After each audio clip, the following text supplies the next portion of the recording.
set GPT মই আমাৰ ঘাটত ফটো এখন মাৰিলোঁ মানে ব্ৰহ্মপুত্ৰ পাৰত চ' মোৰ দূৰৰ লগৰ কেইটামানে মানে ফ্লেক্স মাৰিব আছে চ' মোৰ কাষত মানে ধুনীয়া ছোৱালীজনী দিয়া তেৰিকা মাথা কেলে কমছে ইমান সৰু ছোৱালী নেলাগে তেৰিকা মোৰ বয়সৰ হ'ব এবাৰ মই পষ্টটো চেঞ্জ কৰিছোঁ হাঁহি আছিলোঁ সিবাৰ এবাৰ হাঁহি থকা নাই এতিয়া মোৰ কাষত ধুনীয়া ছোৱালীজনী দে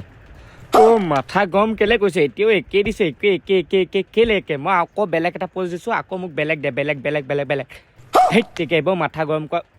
কি মানে ন অকল পিংক কালাৰ যে অকল এই ইমান সৰু ছোৱালীবোৰ কেলে দিছোঁ ন চেট জিপিটি মই গম পাইছোঁ মোৰ ফেচটো ভালকৈ ধৰিব পৰা নাই এতিয়া মই ফেচ ধৰিব পৰা ফটো এখন দিছোঁ এইবাৰ যদি বেয়া কওঁ ন হৈ যাব চেট জিপিটি ধুনীয়াকৈ 10ত পঢ়া ছোৱালীজনী দে ইংলিছ মিডিয়াম দেই তেৰিকা এইজনী তেৰিকা ক্লাছ 7ত পঢ়ে চাগে তেৰিকা আকৌ এটা বেলেগ পোষ্টত দিছোঁ এতিয়া মোক 12 নহ'লে 11ত পঢ়া ছোৱালীজনী মেখেলা চাদৰ পিন্ধা দে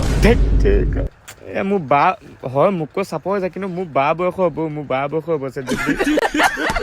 এনেও লগৰখিনিয়ে হাঁহিব ফ্লেক্স মাৰ্টকৈ তাক হ'ল মই এটা কাম কৰোঁ বুঢ়ী এজনী মোৰ কাষত ভৰাই দিয়ে চেট জিপিটি তেতিয়া মই সিহঁতৰ আগত ভালো দিম এইজনী বুঢ়ী বুলি ক'লে আমাৰ হিমন্ত বিশ্ব শৰ্মা তেৰিকা